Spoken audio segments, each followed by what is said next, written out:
Hello YouTube, welcome back to another video. So today I'm going to be doing a 6-year on this extinguisher, and I'm also going to be recharging it.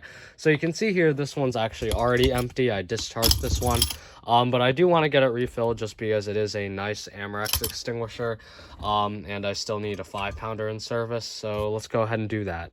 This extinguisher was last hydroed in 2015, so it's still good. I'm only filling extinguishers that have been recently hydro tested. Any extinguisher that's out of hydro, I would not fill at all, because that would just be unsafe. Just a disclaimer, this is not a instructional video. I'm not saying to fill your own extinguishers by any means. To properly fill an extinguisher, you have to be licensed and all that, but I just do my own extinguisher service for myself. I don't sell this service to anybody else or anything like that. So generally, I like to get my own extinguisher serviced myself, just because A, paying somebody else to service extinguishers costs money. B, I don't trust any outside party to do my extinguishers. Based on the shoddy work I've seen, I honestly don't trust very many technicians to do my extinguishers. So by doing it myself, I'm not only not paying anybody to do it, I'm also ensuring that the quality of the work is there, because obviously I'm doing it myself. So first thing I'm going to do is verify it's empty, which I already did. Next, I'm going to remove the hose. Then I'm going to lie it down. I don't need a vise for this one because it's already kind of loose, but if you need to, you can use a vise to hold the extinguisher while you loosen the head. And then basically I'm going to unscrew the top off of this extinguisher. So you can see this extinguisher has already been cleaned on the inside. There's effectively nothing in there, but just for the sake of demonstration, I'm going to go ahead and show you what I would do. So it's really important to check the inside of the cylinder for any corrosion. Obviously the outside of the cylinder looks good, but if you're gonna do any service or pressurize an extinguisher, you have to check the inside. So just take a look. It's kind of hard to see on camera, but basically what I'm looking for is any sort of rust, damage, corrosion inside of the cylinder. So this one looks good. There's pretty much nothing. If you also want, you can make sure that you check the top of the cylinder here with a dental mirror, just to make sure there's no corrosion inside. But once you verify there's nothing in there, you can go ahead and refill the extinguisher. So if you're a professional service technician and you're doing this for an actual procedure, what you do is you'd use the Getz machine, and then you just vacuum fill the extinguisher and you're good to go. Obviously I don't have that because that's a really expensive piece of equipment, so I have this scale and then a bucket and a scoop. So this is a food scale. I think it goes up to like 30 pounds, which is sufficient for filling smaller extinguishers. I just put a bag around it so that way it doesn't get dirty. I can just blow it off, but turn it on, set it correctly, so just watch that. And then also you put this on there, and then you also put the valve and siphon tube and all that stuff, and then you just fill it with powder until it's at the correct weight.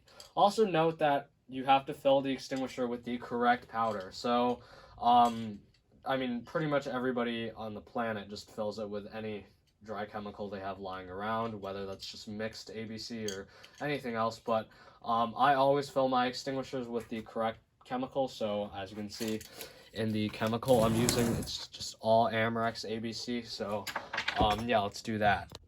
So here's the funnel I'm using.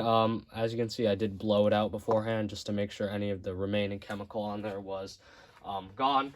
Then also you have to have a scoop. So again, I also cleaned the scoop, and then move the camera a little bit. That's my powder.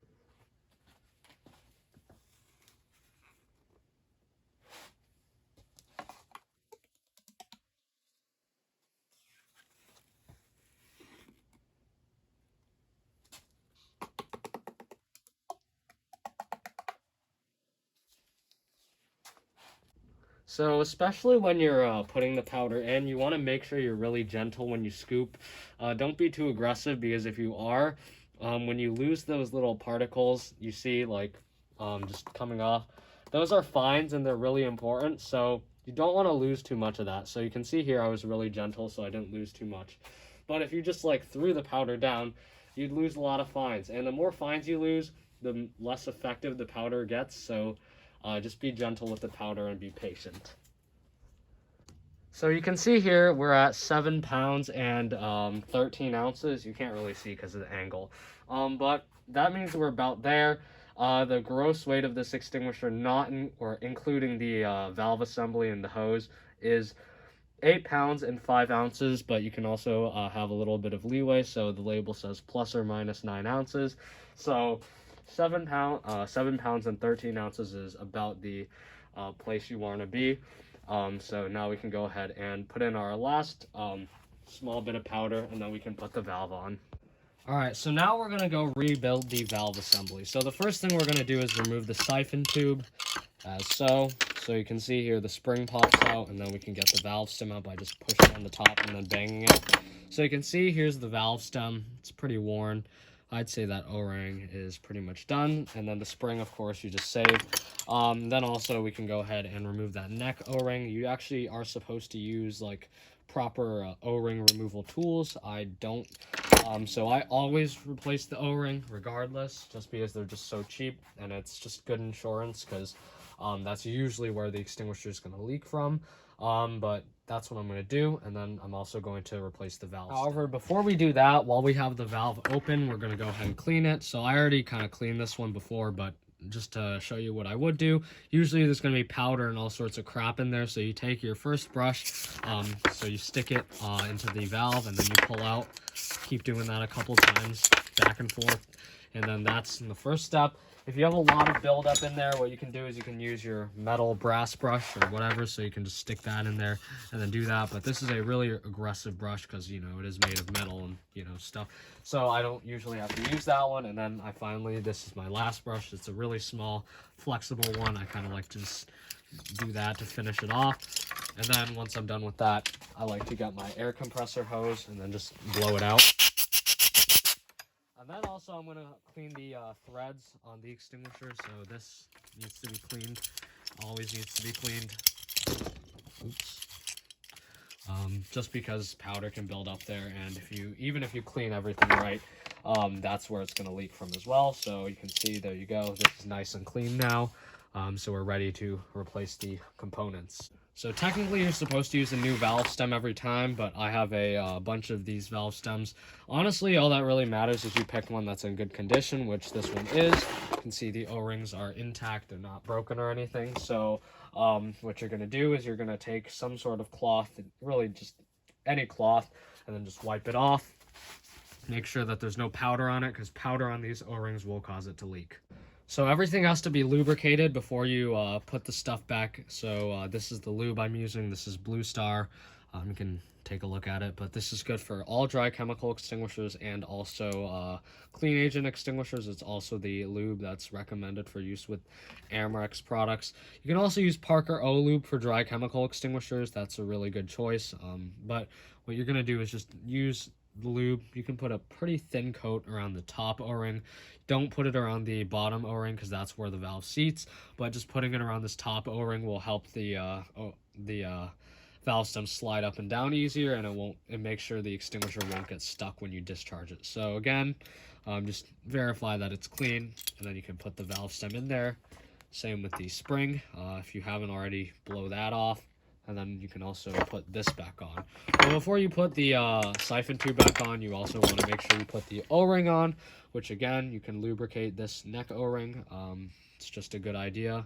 Will help you seat, and it also it won't leak that way. So once you do that, you can slide that back over the neck. Carefully, you don't want to break your new O-ring or something like that. And then there you go. So put that in. That on. Can be a little tricky to get the siphon tube back on if you're not familiar with it, but there you go. So now once you squeeze the handle, you can see it's really nice. So there you go. So this is the cylinder we just filled. You can see it is obviously a little bit dusty, so you just want to kind of blow that off a little bit. You don't want to stick the air nozzle directly in there, because that's just going to blow the powder everywhere. But then now you can use a cloth just to get all that powder away. Then you can use the same brush that you used, maybe blow it off a little bit, and then you're gonna just clean the threads of this neck. Just don't stick it down too far, or else the brush is gonna, you know, stick into the powder, and then now you're gonna have a big mess. But just get the top and then just kind of blow it off. and then there you go. So then once you're done with that, you can use your towel and just clean the threads one more time, just for good measure. And then there you go. So because you just did the service, now you're gonna punch your collar. So here's the collar I use. Some states have certain regulation, such as having your company name and stuff like that. Obviously, I'm not a company or anything like that. I'm just servicing my own extinguishers for my own use. So I'm just gonna punch accordingly. So the year is 2022. I don't think it's 2023 yet, unless the year changed without me knowing. It's September, so there you go.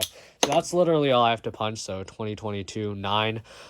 Then that's pretty much it. So now I just put that over the extinguisher's neck, and then I can go ahead and put the valve back on. So to do that, I just stick it in there, and because I kind of just filled the powder, it is kind of still soft enough that I can just screw it on with no issue.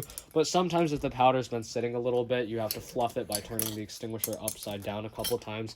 So once it stops turning, you know that it's fully tightened, and then at this point it should line up. If the gauge does not line up with the label, that is a problem, and you need to either condemn the extinguisher or figure out why it's not lining up. And the issue is usually you didn't use the right O-ring, or you put the wrong head on the wrong extinguisher. At this point, we're getting ready to pressurize the extinguisher with nitrogen. So this extinguisher is an Amerex, so it takes the Brooks adapter AD21. That just screws into where the hose would be. So put it right there, and then now you have to go set your nitrogen line. So this is my nitrogen tank. It's just a fairly small one, but it does the job. So this is the regulator. You have to have a regulator. If you're not using a regulator with your nitrogen tank, you're just waiting to blow yourself up, because the pressure in this tank is about 2,000 psi, which I'll show you by opening it. So this is the gauge that's showing how much pressure is in the tank. So by opening it, you can see it just shoots up. So actually right now we're only about like 1,500 psi, but that's still enough to kill you. So just be careful with these. So basically this is your unregulated side, and then this is how much is going to come out of your hose. So what you want is to turn this, you're going to tighten this until it goes to where you want it. So 200 psi, about that is how much you want to put in your extinguisher. So that's how much you want to set your regulator to. So something like that is good.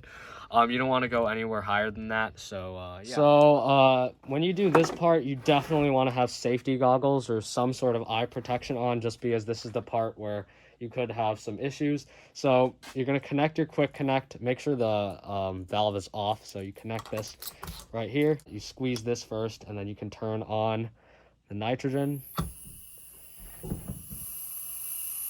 Then once it gets right there, you can stop. So now this extinguisher is fully charged, as you can see, perfectly where I want it. If you want, you can go a little higher, but once you get to that point, you just turn off your nitrogen, and then you're good to go. So yeah. At this point, you remove the quick connect, making sure the nitrogen is completely off. Might blow back a little bit, and then you're gonna put the pin back in immediately. Yes, pin bin. So the reason I like to put the pin in immediately is if you just leave it like this and say you accidentally smack it, now you have powder everywhere, and that's just irritating. So it's just good habit to keep the pin in immediately, and then you can put the tamper seal. So put the tamper seal on. Again, slide it over the top handle, tighten it as needed. Again, like I just did, I removed the adapter. And then you can put the hose back on, because obviously the extinguisher needs to have the hose. Just another thing I like to do before I just put the hose back on is blow the hose out. So just make sure there's no obstructions. And also, just a side thing, this is not required. So if you don't want to do this, it's not like you're going to die if you don't do it, but just a preference I like to do before I put the hose on is just to dunk the extinguisher upside down in water, just to make sure it's not leaking, just to look for any bubbles, which I'm going to go do now. So basically you just dunk the extinguisher in a bucket of water, and then just wait for the first bubbles to escape, because there is a little bit of air left. But once you wait a couple minutes, just look for bubbles coming out of the extinguisher. This one looks good. I don't see any bubbles coming out of the gauge. Frequent places where these leak is from the gauge, the actual valve, obviously. So just look for this, which this one actually appears to be really good. All right, so here we go. I just tagged it, sealed and everything. If you want, you can also put a sticker on the back indicating the service. To be honest, I don't really need that, just because I just don't like stickers gumming up the back of my extinguishers. I ended up removing the other stickers. Technically, you're not supposed to do that ever, but just because this is for my own use, like I've said, I really don't care. So yeah, that's that. Thank you for watching. Please like, comment, and subscribe. I'll see you next time. Bye.